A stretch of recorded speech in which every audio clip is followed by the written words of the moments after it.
প্রিয় দেশবাসী, বাদুড়িয়া থানার রুদ্রপুর গ্রামের একটি ছেলের ফেসবুক কাণ্ডকে নিয়ে গোটা মুসলিম সমাজ যে ক্ষোভে ফেটে পড়েছে, আমরা দেশের হিন্দু মুসলমান সবাই এর জন্য দুঃখিত, ব্যথিত এবং সেই ছেলেটা শাস্তি হোক, এটা আমরা সবাই চাই। কিন্তু মনে রাখতে হবে একটা জিনিস, এটা একটা সংবিধানে পরিচালিত দেশ। আলহামদুলিল্লাহ, প্রথম দিনে যেদিন এই জিনিস প্রচার হয় সেই দিনে পুলিশ প্রতিশ্রুতি দিয়েছিল 24 ঘন্টার ভিতরে আমরা আসামিকে অ্যারেস্ট করব। আলহামদুলিল্লাহ 24 ঘন্টা লাগেনি। রাত 10:30টায় পুলিশের সঙ্গে আমাদের কথা হয় এবং রাত 3টের ভিতরে সেই আসামিকে অ্যারেস্ট করে যথারীতি সর্বোচ্চ ধারায় কেস দিয়ে তাকে বসিরহাট আদালতে পাঠিয়ে দেওয়া হয়। জেলে আদালত আবার তাকে 1 সপ্তাহ জেল হেফাজতে রাখার নির্দেশ দিয়েছে। এতে আমরা সফল। যারা আন্দোলন করছেন, আপনাদের আন্দোলন সফল হয়েছে। আসামি অ্যারেস্ট হয়েছে, আসামি জেলখানাতেই আছে। তার বিচার প্রক্রিয়ার জন্য আমাদের অপেক্ষা করতে হবে। অনেক মানুষের দাবি আসামিকে আমাদের হাতে তুলে দিতে হবে, কিন্তু একটা স্বাধীন সার্বভৌম সংবিধান দ্বারা পরিচালিত দেশে আসামিকে কখনো পাবলিকের হাতে ছেড়ে দেওয়া যায় না। এই ব্যাপারটা আমাদের বুঝতে হবে। দেশের সংবিধানের প্রতি আমাদের আস্থা রাখতে হবে, দেশের পুলিশ প্রশাসনের প্রতি আমাদের আস্থা রাখতে হবে। পুলিশ আমাদের এই ব্যাপারটায় যথেষ্ট সহযোগিতা করেছেন। কোনো মতেই পুলিশের এই ভূমিকাকে আমরা খারাপ বলতে পারি না। আসামি এখন জেলে আছে, তার বিচার প্রক্রিয়ার জন্য আমরা অপেক্ষা করব। দেশের সমস্ত জনগণের প্রতি আমাদের আবেদন, আপনারা মেহেরবানি করে, দয়া করে এই ব্যাপারটাকে কেন্দ্র করে রাস্তাঘাট অবরোধ করে জনজীবন আর বিপর্যস্ত করবেন না।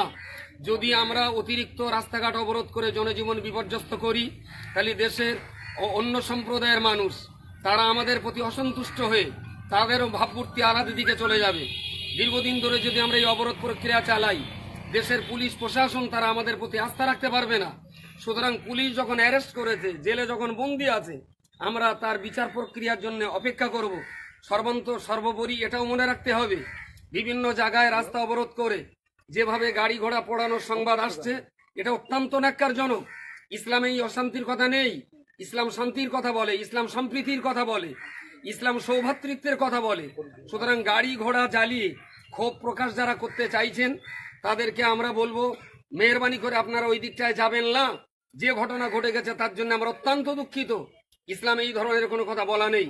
শান্তিপূর্ণ আন্দোলন কামানের গোলার চাইতে অনেক শক্তিশালী হয়, কিন্তু আমরা যদি আন্দোলনকে ঠিক রাখতে না পারি, আমরা যদি শান্তিটাকে ঠিক রাখতে না পারি, তাহলে এই আন্দোলন সম্পূর্ণভাবে আমাদের বিরোধিতায় চলে যাবে।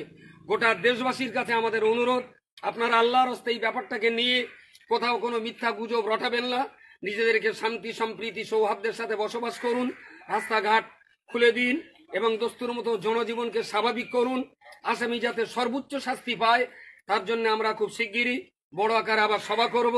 এক্ষুনি আমরা পরিবেশ শান্ত না হলে কোনো সভা সমিতি ডাকতে পাচ্ছি না। পরিবেশটা শান্ত হলেই আমরা সভা ডাকবো। এবং আজকে বাদুড়িয়াতে একটা সভা হওয়ার যে বার্তা রটেছে, এটা সম্পূর্ণ মিথ্যা বার্তা।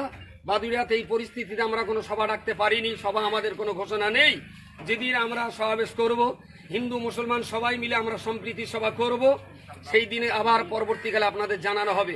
জানবেন, আপনারা যারা আছেন দেশের জনগণ, আমরা হিন্দু মুসলমান মিলেমিশে এখানে বসবাস করি। 64 দাঙ্গার কথা আমাদের মনে রাখা উচিত, 47 দাঙ্গার কথা আমাদের মনে রাখা উচিত। খবরদার, এদেশের একটা হিন্দুর রক্ত মাটিতে না পড়ুক, এক পিস মুসলমানের রক্ত মাটিতে না পড়ুক।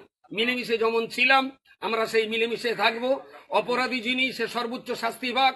তার জন্য পুলিশ আমাদের পাশে আছে, হিন্দু সম্প্রদায়ের মানুষ তারা আমাদের পাশে আছে। হিন্দু ভাইরা তারাও বলছে যে ধরনের অপরাধ করেছে এর সর্বোচ্চ শাস্তি হওয়া উচিত। কিন্তু আমরা যদি দেশে এই বিশৃঙ্খল পরিস্থিতি ঘটিয়ে ফেলি, তাহলে পুলিশ এবং হিন্দু সম্প্রদায় কিন্তু আমাদের বিরুদ্ধে চলে যাবে এবং সেদিন কিন্তু আমাদের নিজেদের পায়ে নিজেরা কুরুল মারার সমান হয়ে যাবে।